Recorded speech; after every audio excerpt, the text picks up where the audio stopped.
to spin it. Oh, let go, let go. My heart is open. Oh, let go, let go. Feel it, let go, let go, let go. I'm here. The ground is calling me. My body knows the way. The night is calling me. I let it take control. The ground is calling me. My feet forget to stop. The night is pulling me. I surrender all. What's up, Zane? What up? How's it going? Pretty good. How about you? Doing well, man. Doing well. Where in where in SoCal were you? Because I was in San Diego for college. I went to UCSD. Oh, cool. Yeah, my wife's friend went to UCSD as well. I'm out here in Encinitas area. Oh, okay. That's Yeah, cool. close by the beach, in the water and stuff. Nice.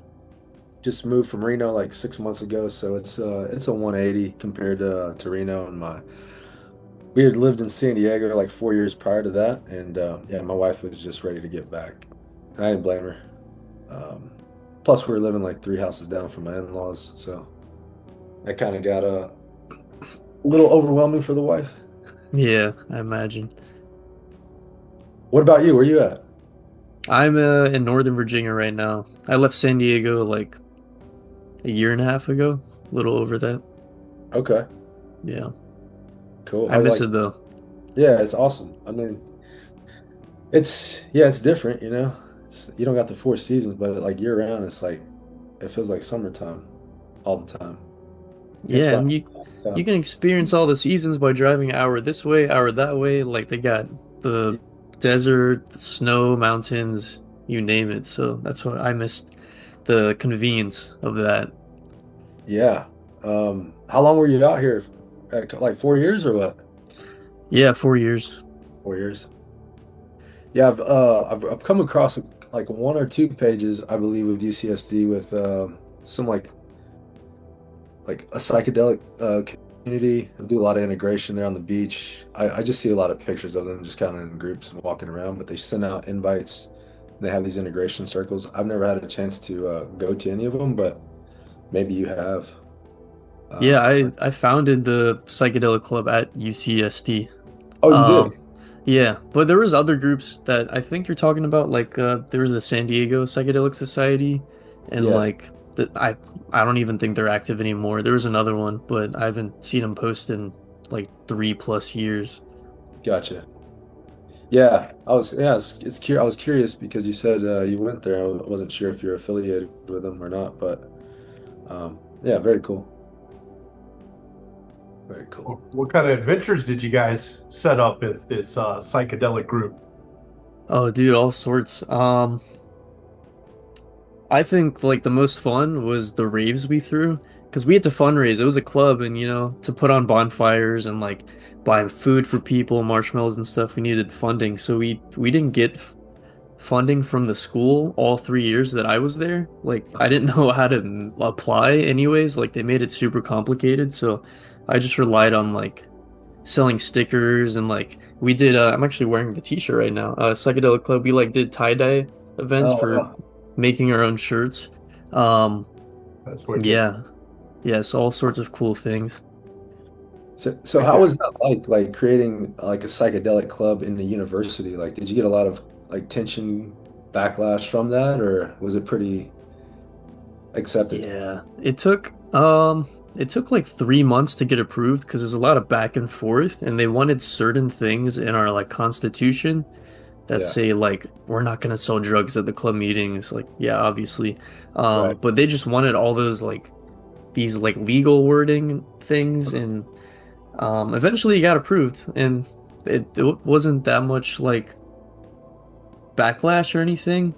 But Yeah, a lot of students, it's like mostly a computer science school, so it brings in students from all different backgrounds, and a lot of them are coming from countries where like cannabis is illegal, and you get like the death penalty for having a gram of weed on you. So we did get like side-eyed a lot, especially when we're like tabling outside. They're like, "What the hell is that?" Like, and a lot of Yeah. people would come up in disbelief, like, "Are you guys real? Like, is this a real thing?" Yeah. Because they just see Psychedelic Club on Library Walk. That's where we all tabled, and it's like the guys of library, and they're just like, "What?" So, the name itself drew people in. It was Right. pretty cool. So did y'all experiment with psychedelics or anything, or what was I guess what was y'all's mission? The mission was just to like raise awareness, and like destigmatize. And Okay. I think we did a pretty good job because a bunch of people would come up and they would just be curious and ask more. So I got the chance to educate people, Cool. hundreds over those 3 years that I was there, maybe even thousands. Like we had so many people in and out through our meetings. And we had like really big events. Um, yeah, just destigmatizing them and kind of building community with all like the stoner kids and whatnot who'd come out. And so yeah, on like bonfires, people would smoke. Some people would come tripping. I personally wouldn't do that. But because they ended up being awake till like 8 a.m. and stuff. The bonfires were at night, and they're like, "Oh, I just did acid." I'm like, "Why would you do it right now? Like that's a terrible idea." But people had fun. Like the raves we threw, the psychedelic raves, people would come and like some of them would mix alcohol and psychedelics, and I saw that. I'm like, "No, guys, you can't do this." So I Right. I ran into a lot of problems with that. But I tried making up for it by hosting like tripping 101 meetings and like educating people. And so people can come together. We do like harm reduction and like we brought in Narcan training. So if people were experimenting with other drugs, like they know how to prevent overdoses, all that good stuff. Oh, very cool. That was pretty important to go with any rave setting. Yeah. How did that mix up? I mean, so you're throwing raves to promote your club. Was that something that went well? I mean, were these legal raves that you were able to just promote and throw at a setting that was, sanctioned? Yeah, I mean, we would drop like 1,500 on a venue for one night, rent it out, hire three DJs, 3 to 4 DJs to play the night. It usually was just like the frat DJs on campus, like, or whoever was experienced playing like somewhat techno or psychedelic-ish music. Um, a lot of people showed up that didn't even go to the school, but like we sold out the raves. Like it was 250 people like packed in a venue that we would rent out. I don't know if you know of like Connect San Diego, Ray. It's like this art space in San Diego. No, I don't. I don't think so. Where's it at? Ocean Beach. Ocean Beach? No. No, Connect San Diego, no. Yeah, Have and you there was also the template, and they actually did like psychedelic seminars in San Diego. So we did a rave in there too. So it's all these like trippy venues with like these mushroom statues and all this psychedelic art that we were hosting the raves in. It was pretty cool. Are those still like live and functioning? I don't know if the template is. I haven't been in the loop, but Connect is. Yeah, Connect is like expanding and growing, and they're always doing like cool art stuff. So, Cool. highly recommend to check that out. Yeah, definitely. Thanks. See, we're kind of getting into the same realm here. We're starting to get into that. Well, there is a space that already is throwing like mini raves, okay? And they just do it. It's not like we're connected to it. But Baco has recently been speaking with people who have a venue that we're about to start kicking off some raves and start bringing in some culture to build upon, right? And it's already here in Tucson is pretty hippie. It's always been, desert, Castaneda-ish kind of setting, and land of the lizards. So we figured, why not kick that off? And I'd be interested, to hear some of your strategy to. I mean, you're in college, here I am almost 50. You know what I mean? So Yeah. marketing's a bit of a problem. I don't know anybody like in that stage. I guess Baco still goes to college. You know what I mean? He's enrolled in the U of A. So I guess he's more attached to that group. Any pointers though? Oh yeah, just put up flyers everywhere. Flyers. That in Eventbrite, a bunch of people came and like so a lot of the college kids they thought it was going to be like a college party, but we had to sell tickets, so I'm selling to everyone. You know, I'm not restricting anyone to come to this rave. So a lot of people, like double our age, were showing up, and I thought that was cool. It was like a little diverse. So a lot of people just were like, "Yeah, I googled things to do this weekend in San Diego, and we popped up as like things to do because it was on Eventbrite." Mm. Um, for weeks. So I guess it just like went up the rankings as people were searching over time. Flyers with QR codes. Depends who you want to target, honestly. Like for me, targeting college kids at a nerdy computer science based school is easy because we don't have frat houses or anything. So people were deprived of partying. So I was like, like they're gonna come because there's no parties on campus. They shut it all down. It wasn't a party school at all. Yeah. There's nothing. There's no outlets. Yeah, nothing. And you gave some lead time, it sounds like. When you said weeks, I'm like 3 weeks, a month. It was just 3 weeks. Honestly, it should have been longer because like it was hard. I mean, like flyering, marketing, and like doing all that in 3 weeks to sell 250 tickets is like stressful. Because if you Yeah, don't sell the tickets, then you lose the money you put down on the venue. But Yeah. thankfully, that wasn't a problem for us. right. Yeah, I think this place is kind of a pretty large space. I haven't gotten to see it yet, but that's coming soon. That's Uh, cool.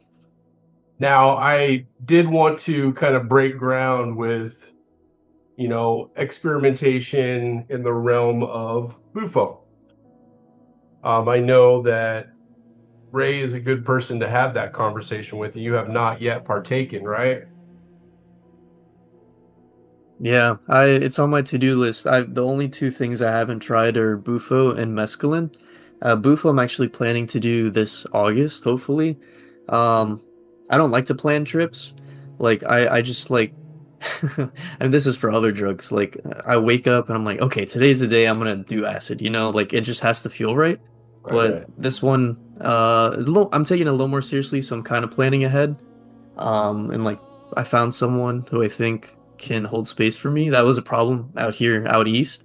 Yeah. Because we don't have like the infrastructure that like Colorado and Oregon has, or even the community that California has. Even though it's not legalized in California, there's just a lot of hippies and a lot of people that you can run into that do these types of things. So it was really hard for me to find someone, but after like a year and a half of being back home, I finally found someone who can hold space for me, but he's booked till like August. So how did you find him? Through psychedelic societies here, which are Okay. very, very tiny, but I was like, I'm just gonna show up, and I was like stalling going because I'm like, it's like maybe there's like no one there, and but it was a decent amount of people that came, and that was the first like psychedelic meetup I've done here on the East Coast, and this was a few weeks ago. And the people were great. I mean, I knew them before, I just never went to the meetings. I like ran into the guy who founded it at a music festival like 4 years ago. But he Yeah. just moved back and he started the meetings again. So I was like, hey, may as well. Nice. Nice. It was like you said, it's kind of just happens. It's not like you're so much searching for it, but it synchronous its way into your life, right? Exactly. Yeah. I know I hadn't planned, but I had foreseen. It was like I knew it was coming. Yeah. I wasn't surprised. I was like, oh, now? I already knew this was going to happen. So, yes. Yeah, it kind of went that way for me personally. I'm interested, Ray. What was your first encounter like? Was it something you planned or something you happened into? It was a little bit of both. I was interested in facilitating Bufo at the time, and so I wanted to,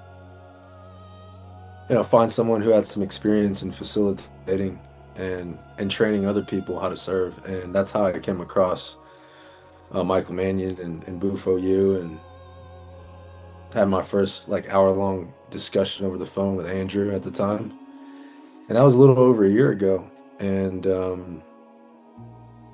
it's crazy. You know, I was just on Google and just doing research and came across some Facebook page with some random flyer, and I tapped into it, and you know, like 2 months later, I was down in Santa Ana harvesting bufo from frogs down there. So Nice. it was it was uh, it was surreal, you know. And it's, you know, I went into this space like not knowing Michael, but I had a really good connection with Andrew over the phone, and was just following like my emotion and my intuition of what I felt, what I needed to do. And you know, for my first session, sitting down with amongst other facilitators, because that's all who was there, was like three to five other people who were serving medicine or wanting to serve medicine, for varying different times. People had been serving medicine for longer than others and whatever, but you know, the experience for Michael was amazing, you know. And y'all both said something. Zane said something about holding space. You found someone to you felt like could hold space for you. I want to know, like, what does that mean to you as far as someone serving you medicine and you trusting someone to serve you medicine and hold that space for you? What does that mean to you? Yeah, that's a great question. Um, well, I don't have many options out here, so like all my friends, like I was even willing to have like a friend do it, but I lost like those friends who I would have felt comfortable doing that with when I moved back here. Like all my Mm, friends out here, they drink, a lot of them don't even smoke weed, so they're not like taking like psychedelics or mild psychedelics at all, so I wouldn't trust them to hold that space because they don't have that experience themselves. Um, but it's not just about having the experience, it's just like the connection that I personally have with a person, how friendly they are, how yeah. open they are, how much they're listening rather than talking. Hmm. Um, and so this guy, he seemed like a great fit. Still getting to know him, actually have dinner with him tomorrow, so Oh, cool. uh, I'm excited for that. But yeah, just someone who's grounded, I feel like is important. Hmm. Um, you kind of just sense when someone's grounded. I don't know. I'm sure there's a few traits I can list, but I can't think of. But just someone who's grounded is really important for me. Gotcha. Yeah, I can What tell you in my experience, I had a moment where I just turned over and said, "Am I okay?" And that's all I needed was, "Yes, you're okay." Okay, cool. I just wanted to check in real quick and make sure I was all right. Yeah. And I needed that in that moment because I was not sure. I literally was not sure if I was okay at that moment. But just having that confirmation of, yeah, you're good. Everything's fine. You're cool. Hmm. All of a sudden, I was just like, I'm going to get in the water. And I just slipped in the water and everything was cool. You know, Yeah. needed that though. And that's where I see that holding space aspect is having someone who understands the moment that you're going into, that you have no idea where you're headed. Right. That's how I see it. Absolutely. Yeah. Yeah. How was your first run, Ray? The first run that I had was it was beautiful, man. It was I was able to sit with the medicine without any resistance. If there was, it was very subtle. I mean there was resistance, but uh my body was, I felt like, was prepared for it. Mine was prepared for it. Was going in with the right intention. So I felt like my nervous system was regulated. And even though, yes, I did feel resistance, me wanting to fight, but I was able to regulate that. I think the breath work that I underwent, the meditation training that I underwent beforehand, earlier on in the year, definitely helped also regulate my system. And I feel like that that type of a training, that type of practice, helps us to, or I would say, you know, personally, it feels like I've heard this before. Like when you sit with Bufo, it feels like you're gonna die in some form or fashion. And for me, yeah, I do feel that as well. But the breath reminds us that we're still alive, and that helps us sit with the medicine and really receive what it's trying to tell us individually, whatever that meaning is to us at the time. So I think, that helped me out tremendously. And I also observed other people who fought with the medicine and fought with it for anywhere from 5 to 7 minutes, and that eats up quite a majority of the time because it's such a short duration, right? Right. And so I feel like when someone fights with the medicine for 5 minutes, 10 minutes, it takes them a little bit of time to come back down, and that eats up some more time. And then after that, you only got maybe a few more minutes to sit with it. So coming in regulated as possible, I think will at least help mitigate some resistance. Breathing Yeah. is something that I was guided to keep doing before and during. Right. And I was a runner, so Yeah. I understand breath. I'm like, yeah, I mean, you get in that and you forget to breathe, and yeah, so it's important, right? It is. But what you just said about feeling like you're going to encounter death, Hmm. my God, like heart. I don't know, like I was like, right, and then when it actually came through, I was like, Yeah. what am I worried about? Because that's coming one day. It is, but it is nothing that I have to worry about. And I described this in a previous conversation. Was I went through a whole thing with my kids and all this. I was like, worrying about what are they going to do? What are they going to do and I'm like, just like anybody does, life goes on. When I'm gone, it will keep on ticking. I don't even have to worry about that. And that was my release. And like you said, I had a good long time to settle in because that happened first 2 minutes. I was like, through that, I was in the water, like looking at the lattice work of the sky, seeing the G lines, and I went off into this whole, oh, that's what my tattoos mean, and oh, that's my past self knew this and that, and all these things came up. I was like, whoa. Yeah. When I came out of it, I was singing a song about what is it? Black Eyed Angels Swam With Me from oh, I forget the artist right now, but yeah, a lot of really cool things came up though that transformed me in moments long term. Hmm. One of the things that I recognized right off was my openness to speak to strangers openly, where normally I wouldn't waste my time. Hmm. I felt like it was a waste of my energy to express because maybe they won't understand. Then I just started sharing, and it was sudden, and it was Radiohead. Yeah. But yeah, something opened up. I can remember the first thing that came to mind was I looked over and I said, "You know what, brother? I have never called anybody brother in my life and actually meant it because I've always felt like some part of me may have to always be prepared for the wrong thing to happen. So I'll never be totally comfortable to say brother to somebody because I always got to think maybe it will go awry." Yeah. But in the moment, I was like, I don't have to do that. I can actually just be cool and relax, and we're good. A lot of that was coming from me. I thought it was them all that time.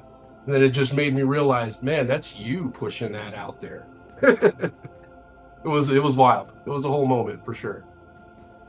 That's awesome. When was that first time? Oh, that was only, I think now about 4 months ago. Oh wow. Okay. It's very recent. Yeah. This is a very recent change for me. Wow. It really coincides with having these Zoom meetings started right afterwards. Because I was like, you know what? I now am out of that introverted phase where I'm just doing shadow work and integration, and I'm like, I'm ready to go the other way and go Right. out and talk to people Yeah. instead of talking to myself. Yeah. No, very. Yeah. I'm curious, as someone who hasn't done Bufo, what do you guys think it has to offer that other psychedelics at like high doses simply cannot offer? It's a good question. I mean, right off the bat with the whole death piece, you know, it's very immediate. It comes on fast, and you know, I know people have mentioned like ego dissolution or the death of the ego. Um, that's one aspect of it, you know, understanding that we're really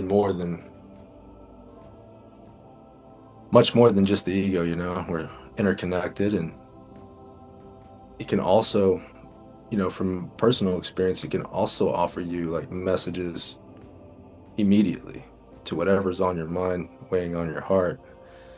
As for example, during my first session, like I was working a full-time job, a couple of them, and immediately it was just like quit this one. And I quit a full-time job with nothing on the back end of it, but it was like really increasing the faith in myself and a lot of things, you know. And it was it was immediate. Once I got back to the hotel, I called, you know, my company. I was like, hey, I'm done. I've got some, really no explanation, just hey, I've changed the plans and not going to be able to come back to work next week. So when we sat down later that night, I told the group, and Mike was like, well, what are you going to do for income? I'm like, I don't know, but it's going to be all right. And it was all right, you know. It was a risk. Another guy across the table said, hey man, like I admire like what you did. And he was like, but you know, from my own personal perspective, like I've always been, you know, told, hey, do not make any major decisions. Give yourself at least 2 weeks, you know. And I can see the value in that as well. But I think for me personally, the emotion was so real. It was just like so on point, and I didn't doubt for a second that it wasn't the right decision to make. So yeah, that's another aspect of it. It only lasts for 15 to 20 minutes, and I would say there's a critical period or a 4+ week window of neuroplasticity where your brain is highly neuroplastic to absorb any new information and let go of old patterns. If you have something in place right after that Bufo session to either integrate the insights or bring on new information for downloads, that's a beautiful time to do it. I'm curious, I hear specifically for Bufo, people talk about like reactivations, and it can happen in like your sleep, kind of like a flashback, I'm assuming. So like, why does this happen? Why are people reactivating? Is it because they're not um, doing the proper things to like integrate the experience right after during that neuroplastic window? Or is it just like something that happens? That's a good question. I've heard that happen. I don't think it's definitely something that does happen. Like it's commonly noted. I'm not too sure why it does happen, but it can happen while you're awake. It can happen while you're driving. It can happen while you're asleep, or falling asleep, or waking up. So it can happen at any point in time. And it feels like, from what I've been told from people who have reactivated, is that they're back into the experience. It may not be 100%, but it feels like they're back into that Bufo ceremony. And so it's something to be well aware of. Again, it's a reactivation.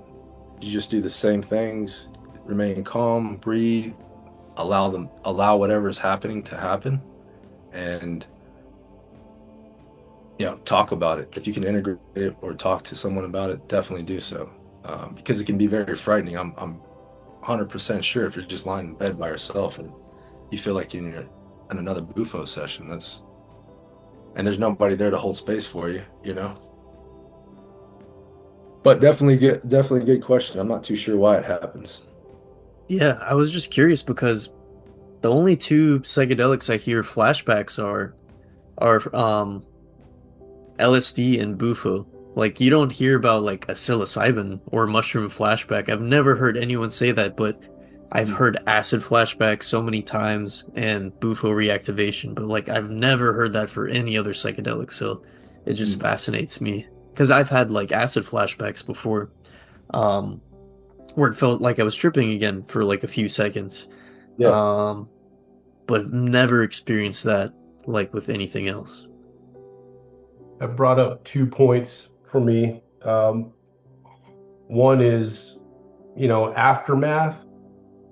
I didn't hold my punches at work, any conversations random. I mean, when I say I felt open to have conversation, I mean, we're having a board meeting and, the boss and all the strategic partners and all the other managers are there and we're going over things and I'm just saying what you're not going to usually say out loud to the boss, to everyone, and giving everybody the hard truths that you're not going to, normally say. And, everybody's like, you can't say that to your boss and all these things come out. But months later, come to find out, the boss really appreciates that wide open truth. He's like, wow, this is kind of refreshing. Yeah. And it's changed the culture within my workspace. Wow. And it's really changed. A lot of people are doing their jobs differently and showing up differently because of how I have not held back. I'm just wide open. I don't care. Fire me. What do I care? To your point, Rick, you know what I mean? I'm just like, I'm not going to quit my job, but fire me. You know what I mean? I don't care. I'm going to do my job my way, or you can fire me. Whatever. Doesn't really matter to me. Yeah. On the point of flashbacks, I read a lot of Castaneda, and I truly like the thought process of the assemblage point controlling perception, and that's something that moves under certain psychedelics, especially acid, mescaline, peyote, as well as bufo. I felt was a similar action of perception was altered from the seat of the soul. Like I was seeing my perspective where I'm normally at was in a different spot, and I was able to see all the colors. I literally, when I say the lattice work, I was seeing a hatch work in the sky where I could see the darkness and the blue and a lattice work that was kind of holding it all together like an energetic field in the sky. Like I could kind of see space through the blue sky. And it was an interesting whole thing that happened of, well, I think I'm maybe seeing more spectrums of light. There's some things going on that happen with LSD as well. I can definitely see the different colors and things are lighting up that normally aren't. And it brought to me that aspect of what Castaneda was always talking about, is the assemblage point moving. And once it gets dislodged and can move, well, then if you have strong intent and will, or you're focused, or with will of spirit, it can knock it at times back out, and you can go into that heightened awareness state again at will. And that's kind of goes into practicing magic. It goes into that a little bit. Which is something I'm very much into, getting into that realm of things, but I try not to go too far into that. Yeah, it's I'm not too sure why the reactivation happens. That'd be something to dig deeper into, and I don't know if maybe the individual or participant may be still processing on some deeper level at times, and yeah, they're continuing to process. The medicine is still, I mean, they, from what I've been told in research, is that the medicine stays with you for several weeks on end, even after the session. So in some form or fashion, it's there. and there's things that can close that window or close I guess you could say the presence of the medicine. Those could be substance abuse, alcohol, any caffeine, poor diet, chaotic environments, high stimulus environments.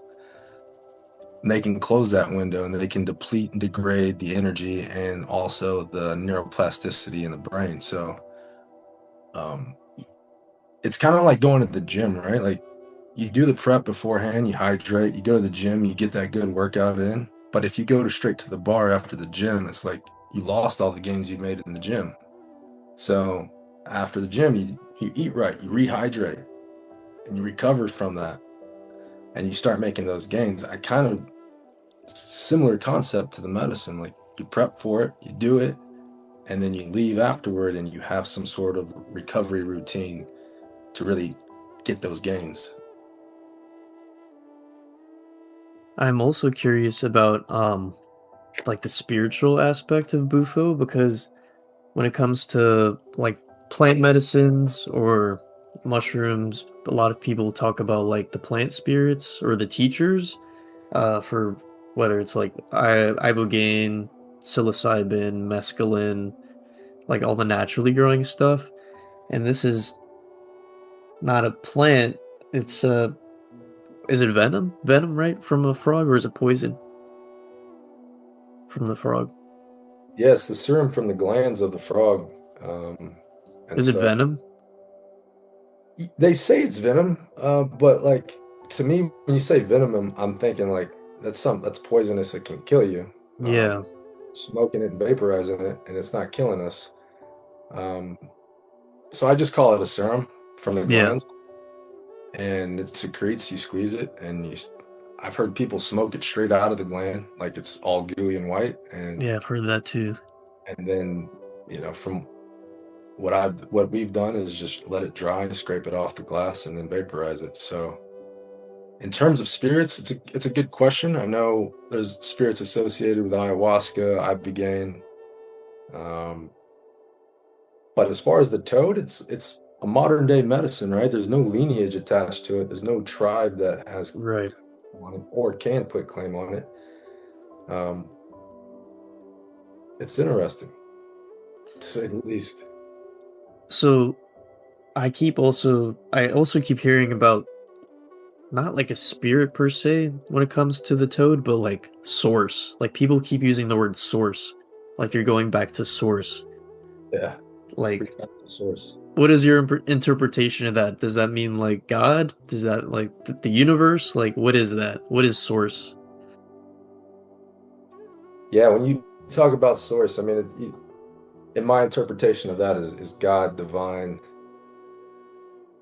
um, the all, consciousness, pure consciousness. Um, what I, you know, for me, it's like, it's pure consciousness in a way. It's the quantum field. It's where all possibilities exist, even before they happen.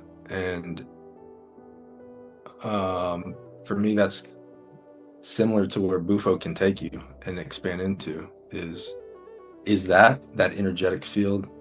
As humans, we all have that. And Elton and I have talked about this before on previous calls, that energy that we have, that toroidal field that surrounds us. We awaken unto that Bufo. I mean, it's very powerful. It's very magnetic. You can feel that just laying down. I don't see how people can do a Bufo shot or a Bufo session sitting up. I've seen it, but for me, I have to lay down. Like it's almost like it just glues me to the ground. Even when I try to raise up from the session, like I can feel like it was just had a hold on me. So it's very magnetic, similar to ibogaine as well. I mean, ibogaine feels like it magnetizes you so much to where like when you get up to go use a restroom, like it feels like you're drunk and you can't really get a good balance because you're so off kilter. So you have to lay down with that one, at least for me. Yeah, that spirit perspective. I really like how you put that of the pure consciousness. I've also getting into theory, you know what I mean, of the ultimate question, where did it all begin? And it had to have a beginning somewhere. And when you go down that rabbit hole enough times, you do come to a place where you're like, well, obviously it had to just be consciousness. Something had to have just thought, you know, like I don't subscribe so much to the Bible as much as I do, you know, the books of the dead and all these things, but they all kind of say the same thing. First, there was the word or vibration, and vibration is where things were created from. So it was kind of, in a sense, spoken into existence, reality. But before reality, there was just consciousness. Mhm. And from that seat, that's kind of where we are. That's where I kept coming to this whole conversation about the soul. Like, the soul doesn't understand words. It understands feelings.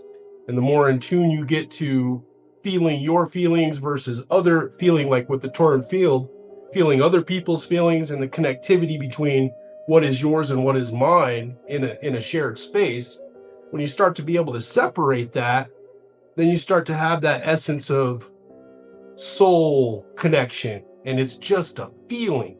That's where you can start to understand through feeling how somebody's thinking, what they're thinking.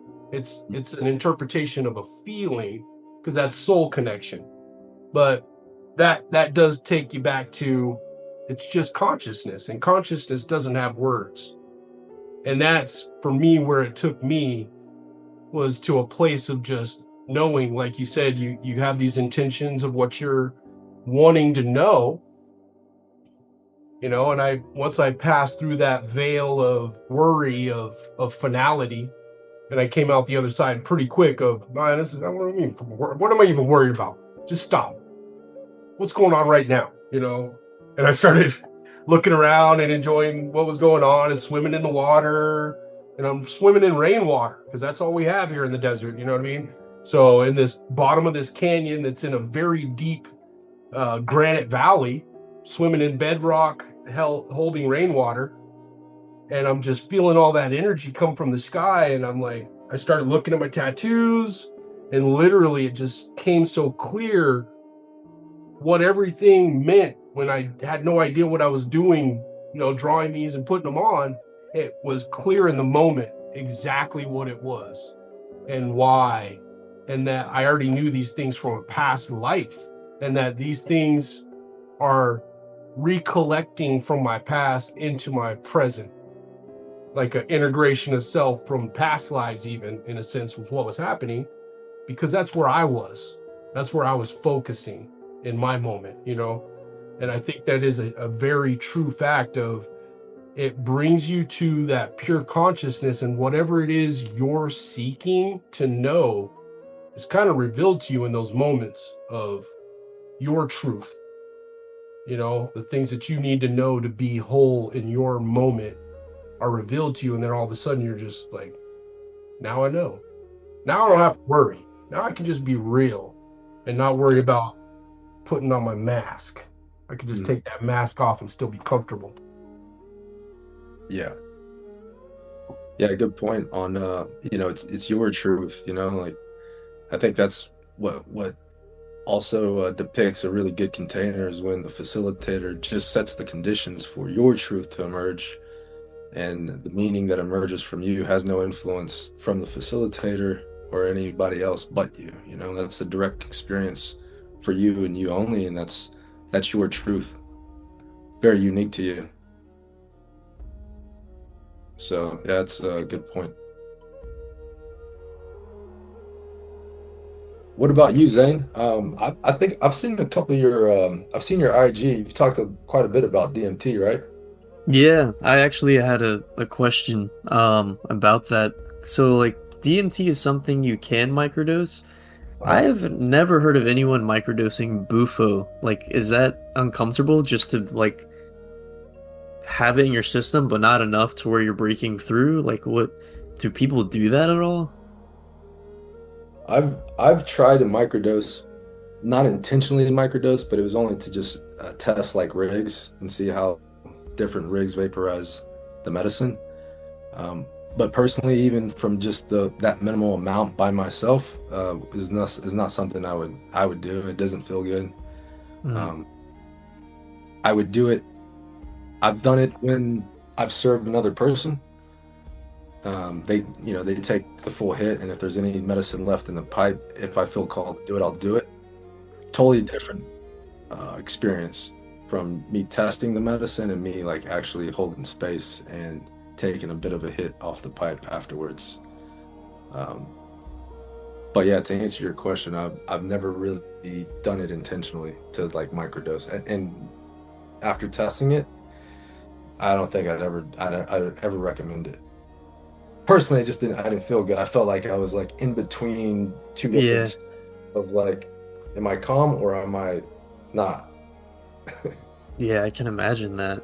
Do you think, as someone holding space, this could be like anything other than Bufo too, but like I know for like certain shamans of different cultures, they will take the brew as well. So it's not like they're sober and then the person they're sitting is the only one high, like everyone does the brew. So do you think that impacts the experience for the person you're holding space for?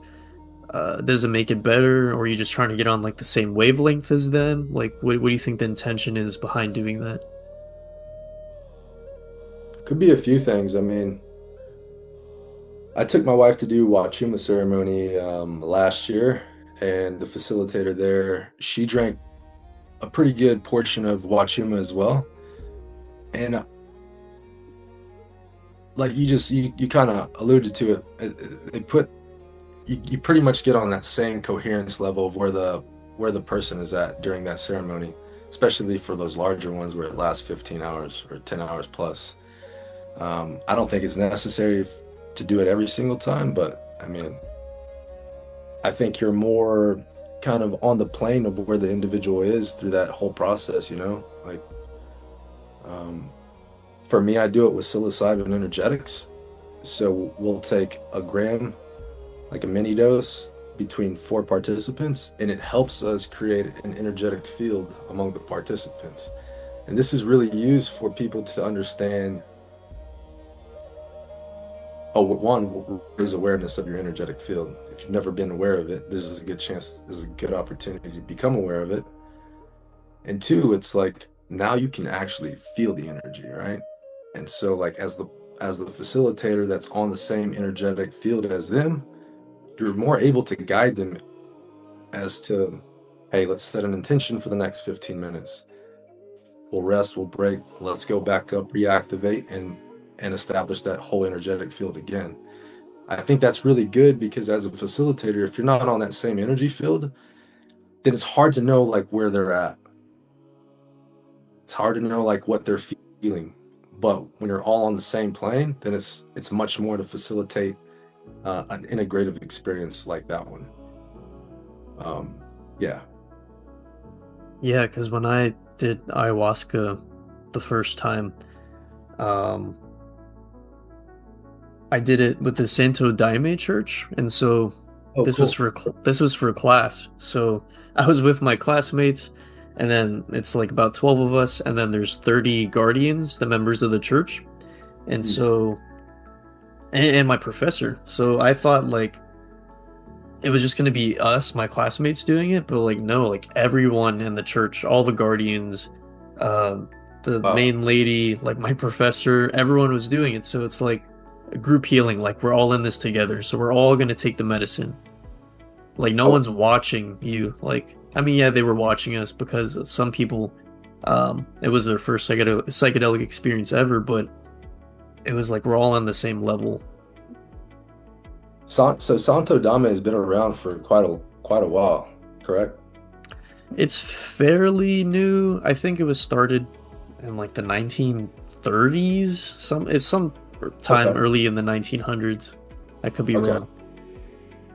Yeah, I mean, I've heard of that church. I've heard it's been around, since, early 1900s or whatever. But like, interesting that you say that because like, how does that all get organized? Like, it's all students and professors, then y'all do ayahuasca. Yeah, it was for my master's program. So it was a fieldwork class, Wow. I mean, I'm studying psychedelics and consciousness, so it makes sense for the program. That's Wow, that's literally cool. what the degree is. It's master's in psychedelics and consciousness studies. So yeah, we all did it together. And like some people went to Colombia and did it for like they had like a 10-day thing. Mine was only 2 days. Wow. Some people went to Jamaica and they opted for the psilocybin one. But yeah, I did this one because I hadn't had ayahuasca experience before, but I had some DMT experience. So I'm like, oh, I can do this. Okay. How was that? Like, was there any disturbances? I mean, that's a lot of people, so Yeah, no, nothing crazy.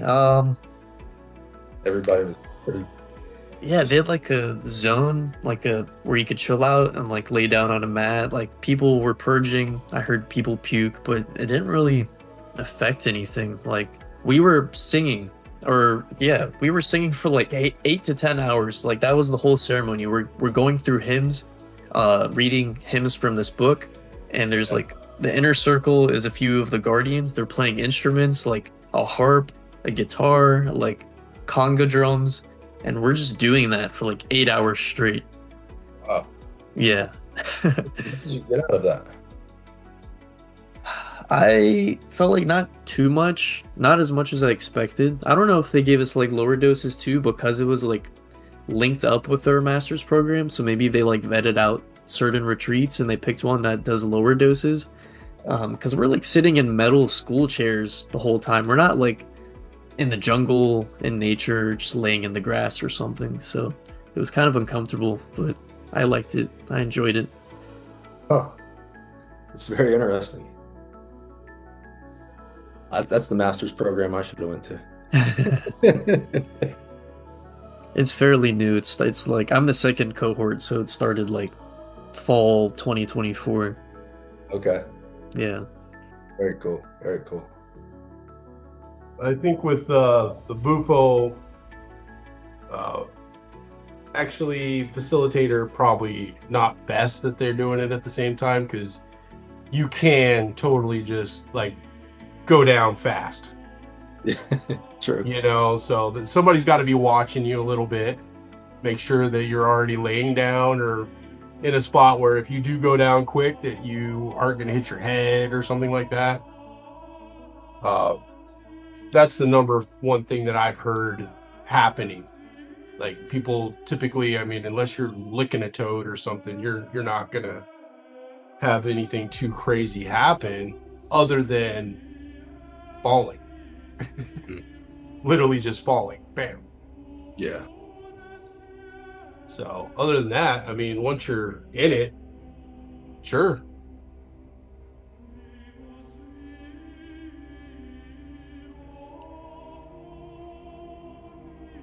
So, Zane, on the DMT spectrum, like, um, what have you experienced without? So I've never done pure DMT. It's only been infused like changa, Yeah. herb plants infused with DMT. I've never vaporized pure DMT before. It's completely different from what I would expect 5-MeO to be like based on what I've heard. I mean, it's very visual. You it's probably the most visual psychedelic actually. Um from my experience at least like it also feels like when you close your eyes and you like are really immersed in it, you kind of like open your eyes in a different place so you can kind of navigate the space, Mhm. and it might put you in like a room, like the waiting room they call it. um and Right. you it's like entity encounters, like the shapes and colors kind of take on forms, and it's almost like beings. Sometimes you'll see like animals. That's more of like an ayahuasca thing where people report seeing like jaguars and snakes and all Yeah. these like jungle animals, but you'll see like beings, and it feels very alien like. That's my best way to I can describe it. I mean, it's crazy. Yeah.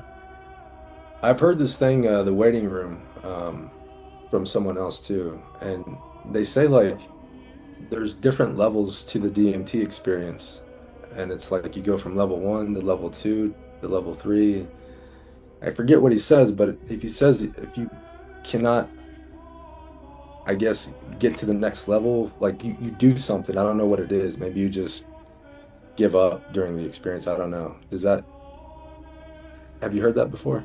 I've heard about the levels. Yeah, I was actually talking to this woman at the ayahuasca retreat. She was one of the guardians.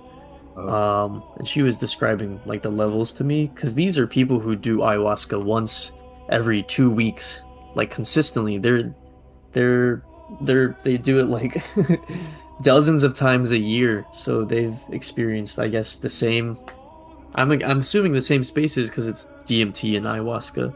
mm, So I'm assuming it would bring you to this same space. Unfortunately, I didn't get to any of those. I didn't have like super strong visuals when I did ayahuasca. It was more like mental and emotional and like in my body, but less visual than smoking it. But yeah, I yeah, there's all sorts of things. It gets really weird and far out. Like there's all sorts of things people describe seeing. Um, like aliens, insectoid beings, like I don't know, but the fascinating part to me is that so many people from all these different places who have never talked to each other before and who have even done it with no prior knowledge about what they're supposed to see are seeing these things. mm, that's interesting. Especially when people from different backgrounds see similar things or the same thing. Yeah, it's freaky. Yeah. It's kind of like the Ibogaine thing. Like people will report seeing the white light, and so did I. It's like, well, we're all seeing the same thing at some point during this journey, you know. It's very. It goes to that non-duality, you know. That we're all connected on some level, on all levels. Yep. We're all So, having separate experiences in the same realm with the yeah, same rules. And that's yeah, where I wanted to get back into that whole, movement of the assembler's point and where our perspective of perception occurs from, and how the movement of our seat changes what we see. And, even in meditation, the yogis, I mean, they can get to these places without substances through meditation alone, through breath work and through harmonics and these things all together. You can learn to move your place of perception and have these experiences without anything. Like I've talked with Gina and Baco about how it literally is just a quick way to get where you can get through other means, through natural means. You can get to the same places and have the same experiences. It's just, can you be comfortable enough to get there? Because who really wants to see, aliens and light beings and whatnot on purpose? It's typically not where you're going to go other than something pushing you into that field. But then once you are moved to that place of perception, you can go back there. It's really an exercise. It's something you intentionally do. You have to intend that movement to go there again, but you can go there. And that's where you get flashbacks in these things. I mean, to this very day, if I lay back and just relax, everything starts to move and be malleable in my sight. And I feel like the field of perception starts to become a little subjective in a sense.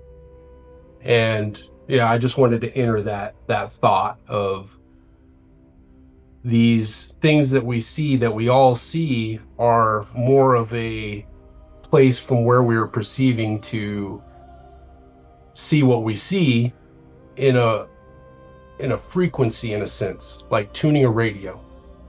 You just got to tune in the right channel, and certain substances put you on certain frequencies. And that's where you get the different visuals and different entities that live on those frequencies. yeah. Just my take on it. No, that's good. I love the waiting room idea. When I was a teenager, I wanted to start something called the waiting room. I've never heard of it called something that's a mass experienced thing. I'm like, okay, Yeah. right on. Maybe I still need to do that. Yeah, same here. I've yet to experience the waiting room and hopefully make it out of the waiting room. You don't want to get stuck in the waiting room. Is that That's a thing? like the level. That's like the level 1. Level Like, one. usually it's experienced right before you get shot off. Like, Right. it's so weird. Yeah, I don't. It's such a fascinating drug. I mean, yeah, I've never- like, Sounds fascinating. yeah, it's so cool. I don't. Words can't describe it. I mean, But when you I can use try the my best, words, but when you use the words, okay, when what you just said, when you get shot off, okay, this is another fascinating thing that I've delved in pretty deep is falling asleep, getting knocked out. You know, these are words that fail to describe something that we all have experienced when you're starting to fall asleep. Oh, I had a dream like I was falling off a cliff and I woke up. But in true sense, that is you becoming aware of your spirit leaving your body and you get scared, and that sense of falling is you perceiving your spirit coming back so fast to your body, faster than you can physically move. The only thing your physical body can relate it to is falling. But you're literally just recalling, perceiving an experience from the spirit while you're awake. And all we can say is falling asleep or being knocked out or all these like being shot out.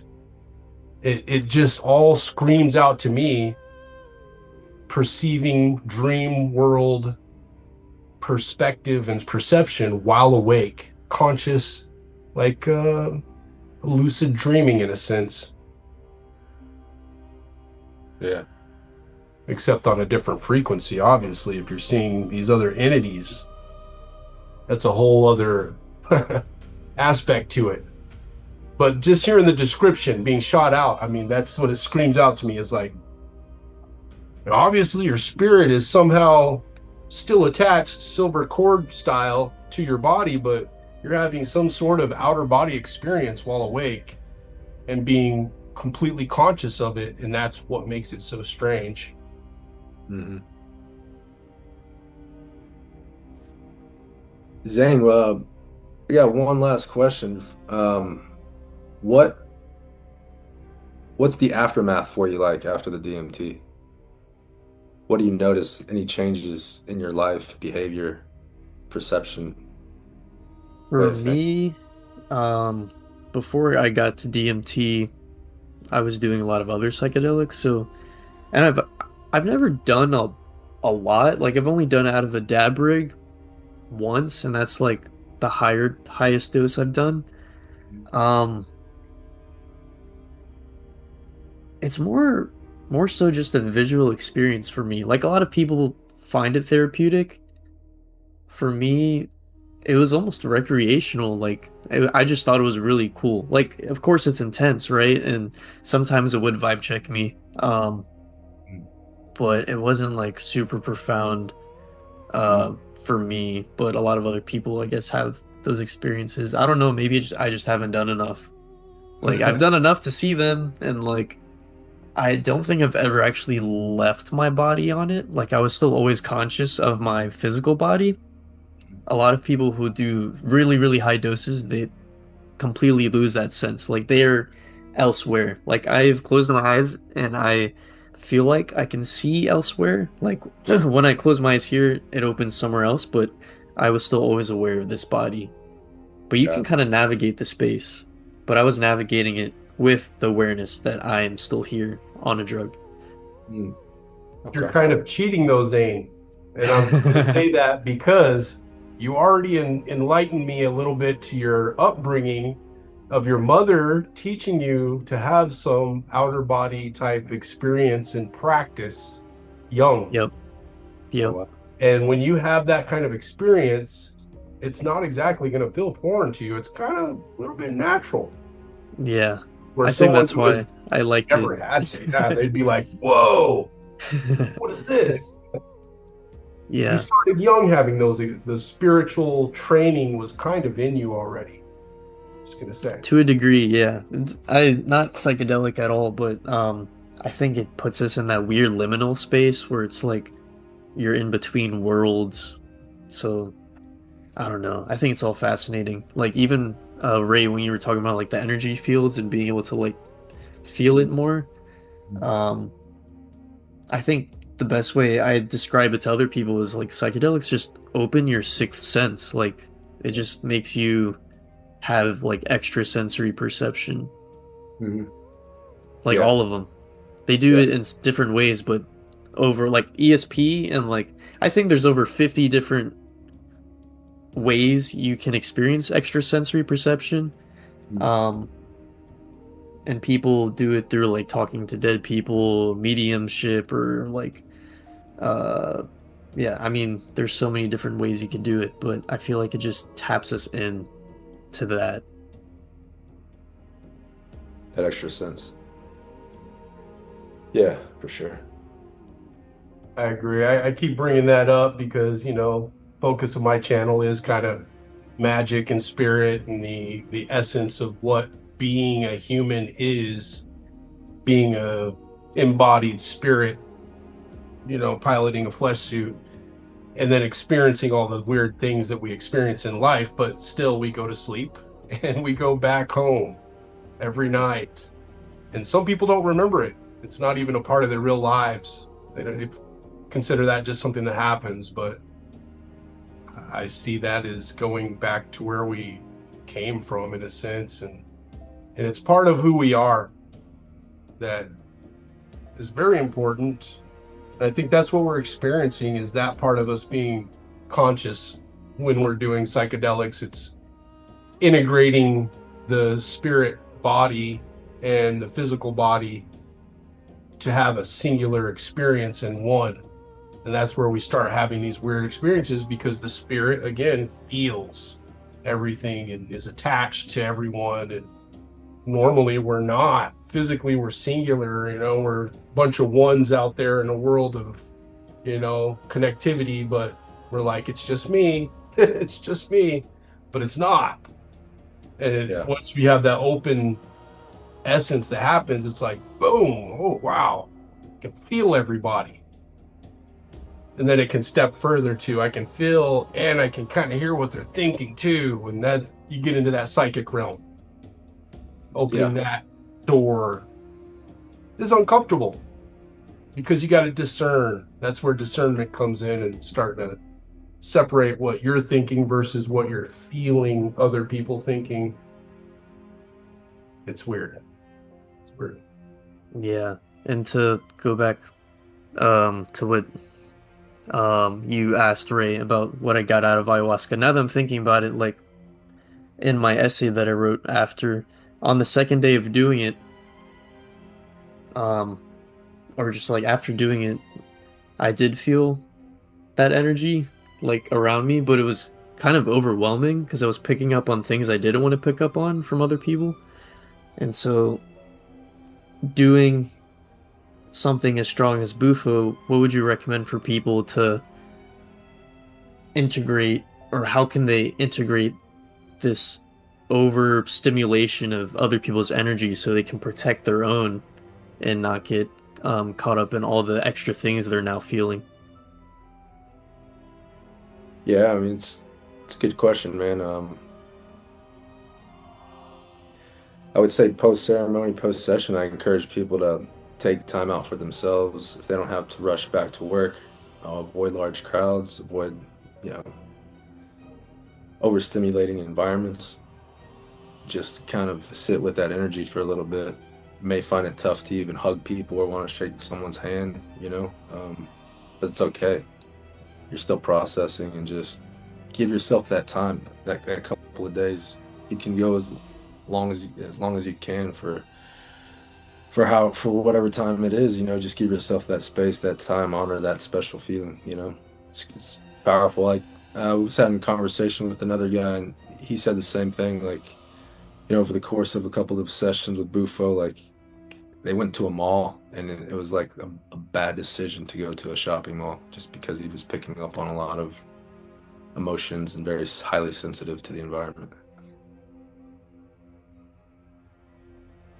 Yeah, it's important to have that discernment and know your own voice. Yeah, That's a meditation thing. That's sure. something, like you said, Ray, about breath work and being centered is highly important, and being able to breathe. But in my singular experience with Bufo, like you said, you encounter that ego death moment, and it's just where you feel like you're going to be worried, and maybe you're stressed out about it and what's going to happen. It just goes away. Just, Yeah. It's gone. And then, yeah, afterwards you are open. And I myself, from a young age, was always very receptive to psychic energy and very empathic. So it was nothing for me to deal with feeling everybody. That's just normal to me. It just stepped it up a level to where I felt a little bit more aggressive rather than passive, I guess, for me personally.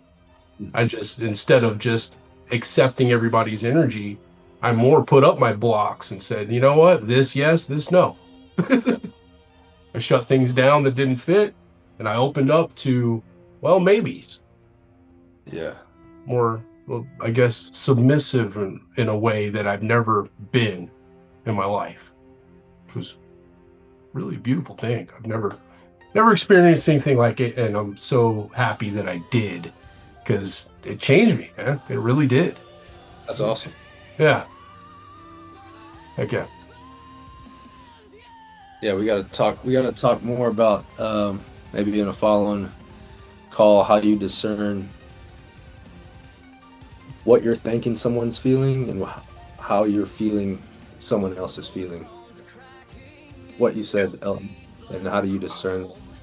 My discernment is, I always run it through my truth.